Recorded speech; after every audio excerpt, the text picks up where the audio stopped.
Hello दोस्तों, मैं प्रियंका स्वागत करती हूँ आपका अपने परिवार टीचर सक्सेस चैनल में। आई होप आप सभी लोग बहुत बढ़िया होंगे, पॉजिटिविटी से भरे हुए होंगे और जितना भी स्टडी का टाइम टेबल आपने सेट कर रखा है डेली फॉलो कर रहे होंगे, डेली कुछ नया सीख रहे होंगे। तो जैसा कि आप लोगों ने थंबनेल में देखा कि अगर आज आप जो है हमसे कई दिनों से या जुड़े हुए हैं तो आपको पता होगा कि हम लोगों ने विकास और वृद्धि की पूरी क्लास जो है कर ली है, ठीक है। और आज हम इनके जो प्रीवियस ईयर से क्वेश्चंस पूछे गए हैं वृद्धि और विकास से, उन क्वेश्चंस की चर्चा करेंगे और आप बताइएगा कि इसमें आपका कितना स्कोर रहा। अपनी तैयारी को ज़रूर जांचिए कि आपने इन विकास और वृद्धि चैप्टर, जो कि सबसे आसान चैप्टर है, उसमें आपने कितना सही किया, ठीक है। और हम ये भी बात करेंगे कि जो विकास और वृद्धि के क्वेश्चंस आए हैं वो किस किस जो है कि पार्ट से आए हैं सीडीपी में से, ठीक है। तो विकास और वृद्धि में अंतर क्या है, इनकी अवधारणाएं क्या हैं, परिभाषाएं क्या मनोवैज्ञानिकों ने दी, ये सारी बातें हम लोगों ने प्रीवियस जो लेक्चर 1 है, लेक्चर 2, उसमें हम लोगों ने डिस्कस किया है। अगर आपने नहीं देखा है तो ज़रूर देखें और कमेंट बॉक्स में बताएं कि आपको वो वीडियोज़ कैसी लगी। तो चलिए ज़्यादा टाइम वेस्ट नहीं करते हैं, शुरू करते हैं आज की क्लास को और देखते हैं क्या है क्लास। तो जो कि हम लोग इसके बारे में पूरा अच्छे से पढ़ चुके हैं तो हम लोग बहुत चर्चा नहीं करेंगे और पढ़ेंगे और क्वेश्चंस को पढ़ेंगे और आंसर तुरंत देखेंगे और आप लास्ट में अपना स्कोर बताइएगा कितना है। फिलहाल चलते हैं, पहला क्वेश्चन देखते हैं कि बच्चों के उचित विकास को सुनिश्चित करने के लिए स्वस्थ शरीर का विकास क्यों महत्वपूर्ण है, ठीक है। यह कथन कैसा है, देखिए। गलत हो सकता है क्योंकि विकास नितांत व्यक्तिगत मामला है। सही है क्योंकि विकास क्रम में शारीरिक विकास सबसे पहले स्थान पर आता है। सही है क्योंकि शारीरिक विकास विकास के अन्य पक्षों के साथ अंतः संबंधित है। गलत है क्योंकि शारीरिक विकास विकास के अन्य पक्षों को किसी भी प्रकार से प्रभावित नहीं करता। देखिए, अगर हम पहले समझें इन प्रश्नों को, प्रश्न क्या कह रहा है कि विकास में सुनिश्चित क्या कर सकते हैं आप स्वस्थ और शरीर के विकास को लेकर, स्वस्थ शरीर के विकास को लेकर।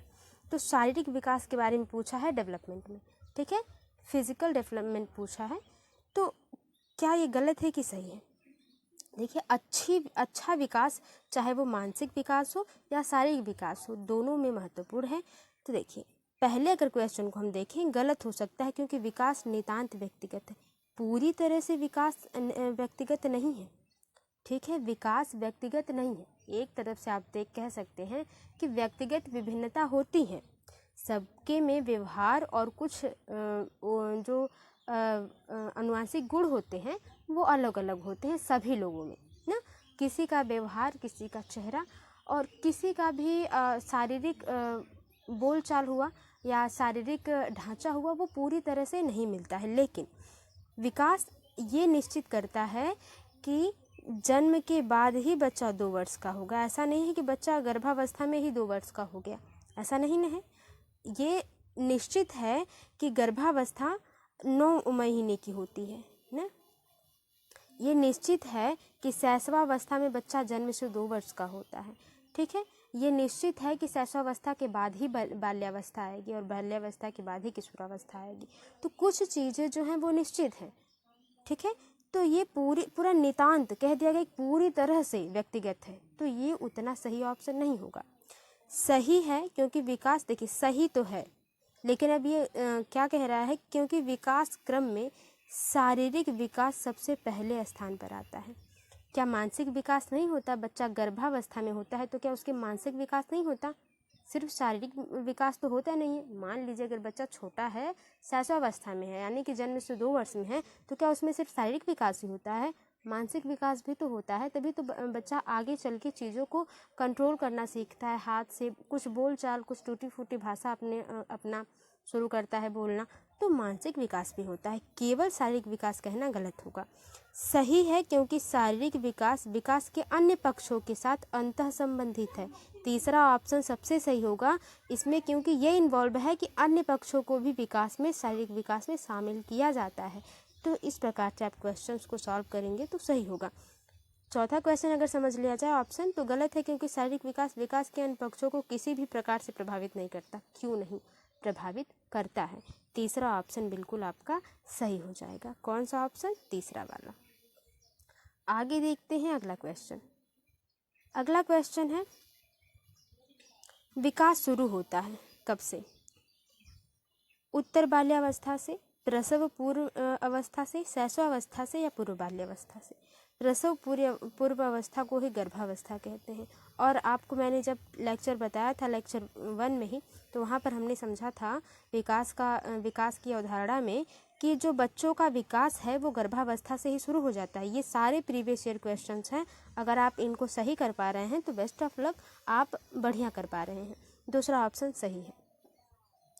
आगे देखते हैं, निम्नलिखित में से कौन सा कथन विकास और अधिगम के बीच संबंध को सर्वश्रेष्ठ रूप से जोड़ता है? क्या?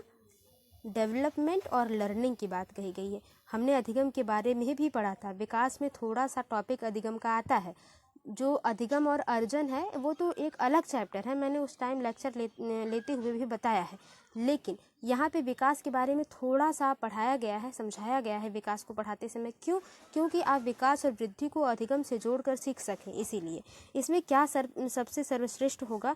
विकास अधिगम से स्वतंत्र है, अधिगम विकास के पीछे रहता है, अधिगम और विकास समानार्थक परिभाषिक शब्द हैं, अधिगम और विकास एक जटिल तरीके से अंतः संबंधित हैं। देखिए, तीसरे के सही ही ऑप्शन जाने से पहले हम अगर अदर ऑप्शंस को देखते हैं कि विकास अधिगम से स्वतंत्र है। कोई किसी से स्वतंत्र नहीं है, सभी लोग एक दूसरे से अंतः संबंधित हैं। विकास अधिगम से संबंधित है। कैसे? एक जटिल प्रक्रिया है विकास, ना ही एक रेखीय है, ना ही एक आयामी है, ये बहुआयामी है और जटिल प्रक्रिया है। सीखना और विकास एक जटिल प्रक्रिया। एक भ्रूण का 18 वर्ष की किशोरावस्था में बन जाना ये आसान प्रक्रिया नहीं है, ये जटिल प्रक्रिया है। किस प्रकार से मांसपेशियां बनती हैं, हड्डियां बनती हैं, 306 हड्डियां जुड़ के बड़े होने पर 206 हो जाती हैं, 300 लगभग हड्डियां 206 हो जाती हैं। तो ये सारी प्रक्रिया जो है वो जटिल प्रक्रिया है। ठीक है, आप इसको जो है कि सरल प्रक्रिया में नहीं रख सकते। और सीखना भी एक जटिल प्रक्रिया इसलिए है क्योंकि सीखने के भी प्रकार हैं, जो कि अर्जन से और अधिगम से, तो ये तो हम आगे पढ़ेंगे। फिलहाल अधिगम विकास के पीछे, कोई किसी से पीछे नहीं होता है, कोई परिभाषिक शब्द समानार्थक नहीं होता, अंतः संबंधित जहाँ पे आएगा वो ऑप्शन आपका सबसे बेस्ट हो जाएगा अदर सभी ऑप्शन से। ठीक है, तो जब भी क्वेश्चंस को देखें, हल करें तो बहुत ध्यान से हल करें, क्योंकि सीडीपी में अब जो बाल विकास या बाल मनोविज्ञान में जो साइकोलॉजी पूछी जा रही है वो कुछ अलग घुमा फिरा के पूछी जाती है। हाँ, बेसिकली बात ये है कि जो टॉपिक आते हैं वो आपके सिलेबस से ही आते हैं, बहुत नया नहीं उठा के दिया जाता। विकास के बारे में निम्नलिखित में से कौन सा एक कथन सही है? विकास भिन्न व्यक्तियों में भिन्न भिन्न गति से होता है, ये तो सही लग रहा है। विकास जन्म से किशोरावस्था तक बहुत तेज गति से होता है और उसके बाद रुक जाता है। नहीं, विकास जीवन पर्यंत चलने वाली प्रक्रिया है, तो वो रुकता नहीं है। ठीक है, ये ऑप्शन सही नहीं। विकास जन्म से किशोरावस्था तक आगे की ओर बढ़ता है और फिर पीछे की ओर। आगे पीछे कुछ किसी तरह नहीं, जैसा आप सीखते हैं उस तरह से वो आपके माइंड में ऐड होते जाता है, आप वैसी चीज़ें सीखते जाते हैं। पीछे का ऐसा थोड़ी है कि आगे चल के आपने किसी को एक सीधी रेखा में फिर आप पीछे से उसकी शुरुआत करेंगे, नहीं, ऐसा नहीं है। विकासात्मक ऐसा थोड़ी है कि आप जन्म से किशोरावस्था में जाते हैं फिर किशोरावस्था से जन्म की तरफ जाते हैं, तो पीछे की ओर कैसे आएंगे? ये तो सबसे उटपटांग ऑप्शन है। विकासात्मक परिवर्तन एक सीधी रेखा में नहीं, बल्कि इस तरह से सीधी रेखा में नहीं, स्पाइरल चलता है, स्पाइरल चलता है आपका। विकास भिन्न व्यक्तियों में भिन्न भिन्न होता है, बिल्कुल। जो डेवलपमेंट है वो डिफरेंट कैटेगरीज के जो लोग होंगे उनमें अलग अलग ही होगा। जैसे आप अपने घर परिवार, आप अपने दोस्तों में रह सकते हैं, देख सकते हैं। आपके खुद के घर में अगर 2 बच्चे हैं तो वो भले ही एक माँ बाप के हों, एक जैसी कुछ चीज़ें मिलती जुलती हों, लेकिन सारी चीज़ें नहीं मिलेंगी, तो कुछ न कुछ भिन्नता लोगों में रहती है, जिसके बारे में हम लोगों ने डिटेल में बात किया हुआ है। अगर आपने समझा है, नोट बनाया है तो बढ़िया है, नहीं अगर आपने नोट बनाया है तो हमारी क्लास से लेक्चर 1 लेक्चर 2 से विकास वृद्धि के बारे में आप नोट बना सकते हैं, जो कि बहुत ही शॉर्ट फॉर्म में मैंने बनाया है। विकास के सिद्धांत के बारे में निम्नलिखित में से कौन सा कथन गलत है? ठीक है, गलत ऑप्शन को हमें चुनना है। विकास वंशानुगत और वातावरण के बीच सतत अन्योन्य क्रिया है, बिल्कुल एक दूसरे से संबंधित है वंशानुगत और वातावरण विकास के, ये तो सही है। विकास परिपक्व और अधिगम पर आधारित होता है, परिपक्वन और अधिगम पर आधारित होता है, तो ये भी सही है। प्रत्येक बच्चा विकास के चरणों से गुजरता है, फिर भी बच्चों की व्यक्तिगत भिन्नताएं होती हैं। बिल्कुल, सभी बच्चे जन्म से 2 वर्ष के बाद यानी कि शैशवावस्था से शैशवावस्था से बाल्यावस्था, बाल्यावस्था से किशोरावस्था में मतलब एक जो है कि निश्चित तरीके से तो बढ़ते हैं। शारीरिक वृद्धि तो होती है, लेकिन विकास सब में निश्चित तरीके से एक समान नहीं होता है। ये भी सही है। विकास एक परिणात्मक प्रक्रिया है जिसका ठीक ठाक मापन किया जा सकता नहीं। विकास का ठीक ठाक मापन नहीं, विकास परिणात्मक नहीं है, विकास गुणात्मक है। ठीक है, परिणात्मक आपके कौन है? इसके बारे में हम लोगों ने वृद्धि और विकास में डिटेल में बातें की हुई हैं। आपने नहीं देखी है तो जाके जरूर देखें। फिलहाल यहाँ पे जो समझाना था कि इसका ठीक ठाक मापन नहीं हो सकता। विकास हम नहीं माप सकते। आईक्यू लेवल को कुछ हद तक मापा जा सकता है, वो भी अलग अलग भौगोलिक क्षेत्र से देखा जाए तो उतना अच्छे से नहीं नापा जा सकता, लेकिन यहाँ पे ठीक ठाक मापन विकास का संभव नहीं है। ठीक है, चौथा ऑप्शन आपका सही हो जाएगा। अगला क्वेश्चन देखें, निम्नलिखित कथनों में से कौन सा विकल्प एवं अधिगम के बीच संबंध को सही प्रकार से सूचित करता है? कहाँ पर विकास और अधिगम कहाँ पर सही साबित होंगे? विकास एवं अधिगम अंतर संबंधित और अंतः निर्भर है, एक दूसरे पर निर्भर है। ठीक है, तो ये बात तो सही है। विकास और अधिगम अंतर संबंधित हैं और एक दूसरे पर निर्भर है। अगर विकास अच्छा होगा आपके माइंड का तो आप जो भी सीखेंगे जल्दी सीखेंगे, अच्छा सीखेंगे। जब आपके माइंड का है विकास या कोई शारीरिक विकास ही अच्छे से नहीं होगा तो आप अधिगम बहुत देरी से या थोड़ा सा लोगों से कम देरी जो है चीज़ों को बहुत जल्दी नहीं सीखेंगे। लोगों से लोग जो आपकी क्लास में क्लासमेट होंगे, 5 क्लासमेट या आपके फ्रेंड ऐसे होंगे 2 जो जल्दी सीख लेते होंगे, लेकिन 2 ऐसे होंगे या आप उनमें से एक ऐसे होंगे जो थोड़ी देरी से सीखते होंगे, जिन्हें लर्न करने में कोई चीज़ सीखने में टाइम लगता होगा। ठीक है, तो बिल्कुल सही है ये। विकास एवं अधिगम संबंधित नहीं है, संबंधित हैं। अधिगम विकास का ध्यान किए बिना घटित है, नहीं। अधिगम की दर विकास की दर से काफ़ी अधिक है, बिल्कुल नहीं। ये तीनों ऑप्शन जो है सही नहीं है। पहला ऑप्शन आपका सही है। पढ़ के ही आपको लग जाता है कि हाँ। निम्नलिखित में से कौन सा मध्य बाल्यावस्था की विशेषता है? मध्य बाल्यावस्था कहाँ से? जन्म से 2 वर्ष शैशवावस्था होती है, 2 से 8 वर्ष जो है आपकी मध्य बाल्यावस्था होती है, 8 से 14 वर्ष या 12 वर्ष आपकी जो है उत्तर बाल्यावस्था होती है। उसके बाद किशोरावस्था में आप पैर रखते हैं। ठीक है, वैसे बाल्यावस्था को 2 भागों में बांटा भी जा सकता है और क्वेश्चन में कभी कभी नहीं भी मध्य बाल्यावस्था उत्तर बाल्यावस्था के बारे में देता है, सिर्फ बाल्यावस्था पूछा जाता है। तो मध्य बाल्यावस्था की विशेषता यानी कि अच्छी चीज़ें हमें देखनी है। अधिगम मुख्य रूप से संवेदी एवं चालक गतिविधियों द्वारा घटित होता है, यानी कि जब मध्य बाल्यावस्था में बच्चा 2 से 8 वर्ष का होता है तब वो संवेदी और जो है कि चालक गतिविधियों द्वारा घटित होता है। नहीं, वो अपने वातावरण से भी सीखता है, अपने परिवार से भी सीखता है, सिर्फ शारीरिक और संवेदी से थोड़ी होता है। शारीरिक वृद्धि एवं विकास बहुत तेज गति से होता है। हाँ, ये तो सही है, ये भी सही है। शारीरिक वृद्धि और विकास जो है बहुत तेज़ी से होता है, ये तो ठीक है। बहुत तेज़ी से तो है शैशवावस्था में होता है, बहुत तेज़ी से शैशवावस्था में होता है, लेकिन यहाँ पर भी हम इसको मान सकते हैं। अगर माना जाए तो अच्छा ऑप्शन है, सबसे अच्छा ऑप्शन हमें चुनना है। अमूर्त रूप से सोचने वाले वैज्ञानिक तर्क का प्रयोग करने की योग्यता विकसित नहीं। बच्चा अभी 8 वर्ष का है, 2 से 8 वर्ष, आप ही सोचिए, बच्चा न्यूटन का लॉ थोड़ी पढ़ पाएगा ना, तो अमूर्त थोड़ी सोच पाएगा बच्चा। अमूर्त वो जो दिखाई ना दे फिर भी हो और उसको आप डिफाइन कर पाएँ। जैसे हवा है, किन गैसों से मिलकर बनी है ये बच्चे को तो पता नहीं होगा, लेकिन हवा तो है ना, तो अमूर्त है, महसूस कर सकते हैं सिर्फ उसको ना। तो अमूर्त चीज़ों को बच्चा सोचने में सक्षम नहीं होता, ये किशोरावस्था में होता है। ठीक है, इसकी शुरुआत बाल्यावस्था से लगभग हो सकती है, जो पियाजे कहते हैं, मैं नहीं कह रही हूँ, पियाजे कहते हैं। पियाजे के मूल संज्ञानात्मक अवस्था के हिसाब से अगर देखा जाए तो चौथा ऑप्शन है। फिलहाल यहाँ पे सिर्फ मध्य बाल्यावस्था के बारे में पूछा है।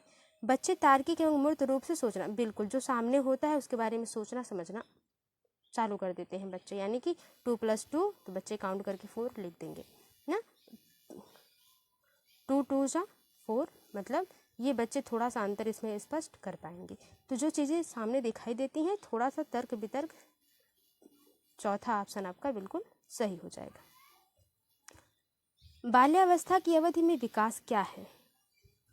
में केवल परिणात्मक परिवर्तन होते हैं, यहाँ पे परिणात्मक होगा, परिणात्मक परिवर्तन होते हैं, नहीं, गुणात्मक और परिणात्मक दोनों होते हैं। अनियमित और सिर्फ परिणात्मक मतलब सिर्फ परिणाम जो दिखाई देता है सिर्फ फिजिकल नहीं होता है, विकास मेंटली भी होता है, मेंटल डेवलपमेंट भी होता है और फिजिकल डेवलपमेंट भी होता है। अनियमित और अंत असंबंधित नहीं, अनियमित नहीं बल्कि नियमित और संबंधित होता है। धीमी गति से होता है और उसे मापा नहीं जा सकता। देखिए 8वें की अगर बात करिए तो धीमी गति से तो होता नहीं, तेजी गति से होता है। बहुस्तरीय और मिश्रित होता है। बिल्कुल, विकास जो होता है बहुत स्तर के होते हैं और मिश्रित होते हैं। एकदम मिला जुला के बच्चा सीखता है, कुछ परिवार से सीखता है, कुछ स्कूल से सीखता है, कुछ अपना दिमाग लगाता है, कुछ अपने दोस्तों से सीखता है ना। ये सारी चीज़ें बहुस्तरीय बहुत मिश्रित होती हैं विकास। जैसे बच्चे को पेन नहीं पता है तो वो अपने दोस्त से भी सीख सकता है कि इसमें रिफिल कैसे आती है, उसकी पेन टूट गई, मान लीजिए पेंसिल है, कुछ भी है, बच्चा कुछ नया सीख रहा है तो वहाँ से वो कहीं से भी सीख सकता है। सीखने के कई जगह से कई कारक होते हैं, कई अवयव होते हैं सीखने, तो बच्चा कहीं से भी सीख सकता है। मिश्रित है ये। आगे देखते हैं, निम्नलिखित में से मध्य बाल्यावस्था की अवधि का मुख्य प्रमाण चिन्ह कौन सा है। प्रमाण चिन्ह पूछ रहा है मध्य बाल्यावस्था की अवधि का। फिर भी मैंने आपको बताया है कि किशोरावस्था, इसका तो प्रमाण आप चिन्ह बता सकते हैं, लेकिन किशोरावस्था और प्रौढ़ावस्था का जो अवधि है उसमें कोई निश्चित अवधि नहीं है। वो 14 से भी शुरू हो सकता है किशोरावस्था, 13 से भी और 12 से भी किशोरावस्था की शुरुआत हो सकती है, और प्रौढ़ावस्था की भी वही हालत है। ठीक है, तो प्रमाण चिन्ह क्या है? पेशीय कौशल और समग्र शारीरिक वृद्धि का तेजी से विकास। ये तो हम मान सकते हैं कि कौशल, पेशीय कौशल और समग्र शारीरिक विकास तो होता तो है, सबसे बढ़िया हमको चुनना है। वैज्ञानिक तर्क तो नहीं होता, अमूर्त रूप से सोचने की क्षमता नहीं होती। मध्य बाल्यावस्था वही बच्चा 2 से 8 वर्ष का है। प्रतीकात्मक खेल का उभरना, प्रतीकात्मक खेल से ऊपर हो जाता है बच्चा मध्य बाल्यावस्था। ठीक है, आगे देखते हैं, तर्क संगत विचारों का विकास जो कि प्राकृतिक रूप से मूर्त है। हाँ, जो सामने दिखाई देता है प्राकृतिक के द्वारा वो बच्चा उसको अच्छे से समझ पाता है, यानी कि यही उसकी ऐसी अवधि है मध्य बाल्यावस्था पे जहाँ पे वो अपने तर्क पर विचार भी रख सकता है। थोड़ा बहुत जो भी उसको समझ में आता है, जो भी उसने अभी तक समझा है। आप जानते होंगे कि जो बाल्यावस्था है उसमें प्रश्नों की बौछार होती है, बच्चे बहुत ज़्यादा प्रश्न करते हैं, जो कि किशोरावस्था में भी बच्चों में बहुत प्रश्न होते हैं, लेकिन इतनी पर्सनल चीज़ें होती हैं कि हम शेयर ही नहीं कर पाते, क्योंकि हम लोगों ने अवस्थाओं में पढ़ा है ना। फिलहाल चलते हैं हम आगे। कौन सा ऑप्शन? 9वें का चौथा ऑप्शन जो है आपका सही हो जाता है। आगे देखा जाए, अधिगम एक डैश और डैश प्रक्रिया है। क्या डैश डैश प्रक्रिया है भाई? अधिगम हमने देखा था अभी कि अधिगम जटिल है, सरल तो है नहीं ना, सरल तो है नहीं, तो इसको तो नहीं रखेंगे। जटिल है लेकिन निष्क्रिय नहीं है, सक्रिय है। जटिल एवं सक्रिय। सरल और रैखिक, रैखिक जैसे हमने कहा था, ये रैखिक नहीं। तीसरा ऑप्शन आपका जो है सही हो जाएगा, जटिल प्रक्रिया है और सक्रिय प्रक्रिया है। आप सीख तभी सकते हैं, तो सीखना तो जटिल है, ठीक है, बहुत कॉम्प्लेक्स है, उसमें एक से एक नियम कानून होंगे, छोटा बड़ा फिर उससे बड़ा ऐसे नियम होंगे, ठीक है, जटिल तो होगा। सक्रिय भी होना आपको ज़रूरी है। अगर आप सक्रिय नहीं हैं, ऐसे बैठे हैं बिना मन से क्लास में और लेक्चर चल रहा है, तो होगा ही नहीं। जैसे अभी आप पढ़ रहे हैं और आपको पढ़ते पढ़ते आपका मन कहीं और चला जाए ना, कुछ भी हो सकता है भाई, कहीं भी आपका मन जा सकता है, कोई लाइफ में आपकी प्रॉब्लम हो सकती है या कुछ भी। वैसे एग्ज़ाम के टाइम में कोई प्रॉब्लम ना हो तो बढ़िया है, आप लोग पूरे खुले दिल से पढ़िए, यही बढ़िया होगा। तीसरा ऑप्शन बिल्कुल सही है। 11 है कि विकास की उस अवधि को क्या कहते हैं जब आत्मसात बच्चा कुछ नई चीज़ सीख लेता है और उसको अपने मन में बिठा ले रहा है, ठीक है, पर प्रश्न उठाया जाता है, यानी कि जो बच्चे ने पहले सीखा है, बच्चे ने सीखा क्या है कि बच्चे ने सीखा है कि जो ये है ग्रेफाइट की, ये पेंसिल है, ये जो सामने दिख रही है ये पेंसिल है। फिर बच्चा देखता है कि पेन है, इसमें ढक्कन है, ऊपर से हम उठा सकते हैं, ठीक है। अब आत्मसात कर लेता है बच्चा। आत्मसात क्या कह रहे थे कि हम आत्मसात वो है कि बच्चे को पेंसिल पता है, अब उसने देखा अरे ये पेन भी है, इसे भी लिखा जाता है, लेकिन इसको मिटाया जा सकता है, इसको मिटाया नहीं जा सकता। बच्चे ने आत्मसात क्या किया था? बच्चे ने आत्मसात किया था कि ये पेंसिल है और इसे लिखा जाता है, फिर बच्चा अपने आत्मसात में परिवर्तन करेगा, ठीक है, समायोजन करेगा, जो कि पियाजे के द्वारा जो दिया गया है उसमें हम लोग पढ़ेंगे अच्छे से। संरक्षण पढ़ेंगे, आत्मसातीकरण पढ़ेंगे, समायोजन पढ़ेंगे, ये सारी चीज़ें, संरक्षण पढ़ेंगे, संगठन पढ़ेंगे, ये सारी चीज़ें पढ़ेंगे। तो यहाँ पे वही बात आ रही है कि तब वो बच्चा अपने आत्मसातीकरण पे उसके सवाल उठ रहा है कि अरे ये पेंसिल है, ये पेन भी होता है, ऐसा इसके द्वारा भी लिखा ही जाता है, तो वो उसमें परिवर्तन करता है बच्चा। और अक्सर परिवार की तुलना में साथियों की राय बहुत महत्वपूर्ण हो जाती है, बिल्कुल। और वो परिवार से ज़्यादा जो सबसे ज़्यादा इम्पॉर्टेंट है, उनके दोस्त, उनके फ्रेंड, वहाँ पर वो चीज़ें बच्चा क्या करता है, सीख लेता है। अब आपको ये समझना है क्वेश्चन के हिसाब से कि जहाँ पर परिवार की बात उतने मायने न हो, लेकिन अपने साथियों की बात मायने हो, अपने परिवार की बातें सही ना लगें, लेकिन अपने दोस्तों की बातें, अपने क्लासमेट की बातें, अपने फ्रेंड्स की बातें सही लगें, वो आप सिर्फ बता दीजिए। आपको ऑप्शन देख के पता चल जाएगा। किशोरावस्था, आरंभिक बाल्यावस्था में तो बच्चा जो है वो क्या करता है, वो हम लोगों ने पढ़ा था कि हम लोगों ने बाल्यावस्था में बच्चा जो है अपने सहपाठियों से फ्रेंडशिप करता है, और जो कि अगर मेल है तो मेल से होगा और फीमेल है तो फीमेल से ना, ये हो जाता है। मध्य बाल्यावस्था में, शैशवावस्था में तो बच्चा कुछ सोचने की क्षमता में रहता नहीं है, वो दूसरों पर निर्भर होता है। तो ये कौन सी अवस्था है, किशोरावस्था। किशोरावस्था ऐसी अवस्था है जिसे तूफान की अवस्था इसीलिए कहा जाता है कि यहाँ अपना पूरा परिवार दुश्मन लगता है।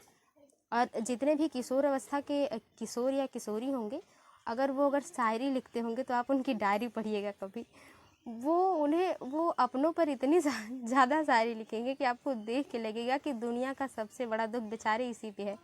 और ये सभी लोगों के ऊपर है, चाहे कोई भी दुनिया में हो। किशोरावस्था में सभी के साथ कुछ ऐसी चीज़ें होती हैं। कुछ लोग किशोरावस्था में संभल जाते हैं अपने आसपास पड़ोस में देखकर, कुछ लोग थोड़े से इधर उधर बहक जाते हैं, जो जाके प्रौढ़ावस्था में सीखना शुरू करते हैं। किशोरावस्था तक तो इतना सीखते हैं कि वो अपने काम का ही नहीं होता, या इतना सीख लेते हैं कि वो जीवन भर बहुत काम का हो जाता है ना।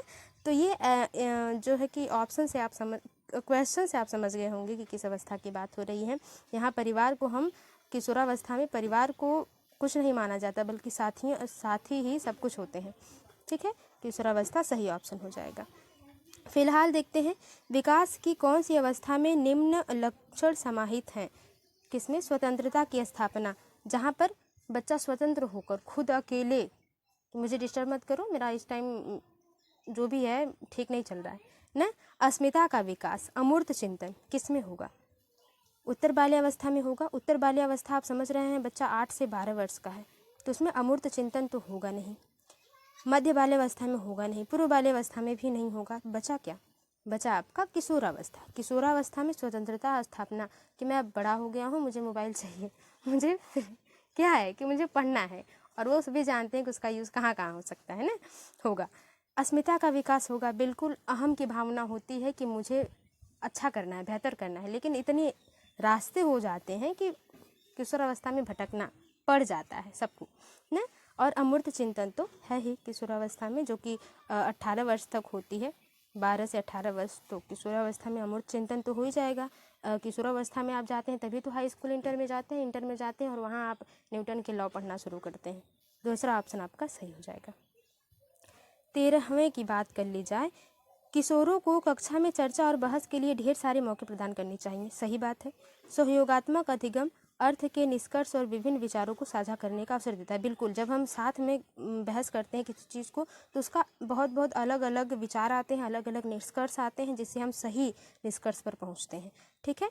तो बिल्कुल सही है, ए और आर दोनों सही है, किंतु आर ए की व्याख्या नहीं करता, नहीं, व्याख्या कर रहा है। ए और आर दोनों सही है, किंतु आर ए की सही व्याख्या है। हाँ, दूसरा ऑप्शन आपका सही हो जाएगा। 14th वाला है कि बाल विकास में संवेदनशील अवधि का क्या अर्थ है। वह अवधि जिसमें शारीरिक वृद्धि अपने चरम पर हो, वह काल जिसमें केवल नहीं, विशिष्ट क्षमताओं के विकास के लिए इष्टतम अवधि, केवल संज्ञान और सीखने की। तो देखिए 14 के सही ऑप्शन की अगर बात करें, वह अवधि जिसमें शारीरिक वृद्धि अपने चरम पर होती है, उसे संवेदनशील अवधि कहा जाता है बाल विकास में। बाल विकास में उसे संवेदनशील अवधि कहा जाता है। जैसे बच्चा अगर शैशवावस्था में है तो उसे पोलियो के ड्रॉप देना बहुत ज़रूरी है। तो ये वृद्धि का एक महत्वपूर्ण शारीरिक वृद्धि है जिसे हमें उस पर केयर करना है। तो पहला ऑप्शन आपका सही होगा। आज का अंतिम और 15वां क्वेश्चन क्या है कि विकास के संदर्भ में निम्न में से कौन सा कथन सत्य है। सत्य क्वेश्चन पे ध्यान देना है। बाल्यावस्था में बालकों में केवल परिणात्मक परिवर्तन देखने को मिलते हैं, तो केवल परिणात्मक परिवर्तन नहीं देखने को मिलते। विकास कभी भी प्रासंगिक नहीं हो सकता, विकास प्रासंगिक होता है। क्यों? क्योंकि अभी भी हमने बताया कि बच्चा गर्भावस्था से शैशवावस्था से बाल्यावस्था, ऐसा कि नहीं है कि बच्चा जो है कि गर्भावस्था के बाद सीधे किशोरावस्था या बाल्यावस्था में आएगा, नहीं। विकासात्मक परिवर्तन की दर अथवा गति में उल्लेखनीय व्यक्तिगत अंतर हो सकते हैं। हाँ, विकासात्मक जो परिवर्तन हो रहे हैं उसके दर या उसकी गति में उल्लेखनीय परिवर्तन अंतर हो सकते हैं, बिल्कुल अंतर होंगे। क्यों? क्योंकि हम लोगों ने देखा कि अगर हमारे क्लास में 10 बच्चे हैं, 10 बच्चे में 5 बच्चे ऐसे हैं जो इतना सीखते हैं और गति उनकी कम होती है, बहुत कम समय में इतना सीख लेते हैं। कुछ बच्चे ऐसे हैं जो इतना ही सीखते हैं और इतने समय में सीखते हैं, ठीक है, उनकी गति ज़्यादा होती है ना। तो ये सारी चीज़ें हैं, तो विभिन्न व्यक्तिगत अंतर होते हैं। तीसरा ऑप्शन बिल्कुल सही हो जाएगा। विकास की प्रक्रिया शैशवावस्था से मृत्यु पर्यंत चलती है, नहीं, गर्भावस्था से मृत्यु पर्यंत चलती है। विकास गर्भावस्था से शुरू होता है। तो देखिए तीसरा ऑप्शन सबसे पॉजिटिव हो जाएगा। और यही थे आज 15 क्वेश्चन। आप बताइएगा कि आपको आज की क्लास कैसी लगी। इन 15 क्वेश्चन में आई होप आपका 15 से 15 सही होगा। अगर आपका 15 से 15 सही नहीं है, आपको बहुत मेहनत करने की ज़रूरत है, क्योंकि ये क्वेश्चन बहुत ही बेसिक से बेसिक के थे, मतलब बहुत निचले स्तर के थे क्वेश्चंस, ठीक है। तो मिलते हैं आपसे अगली वीडियो में, तब तक के लिए bye bye, take care, be positive, be motivated. धन्यवाद और पढ़ते रहिए।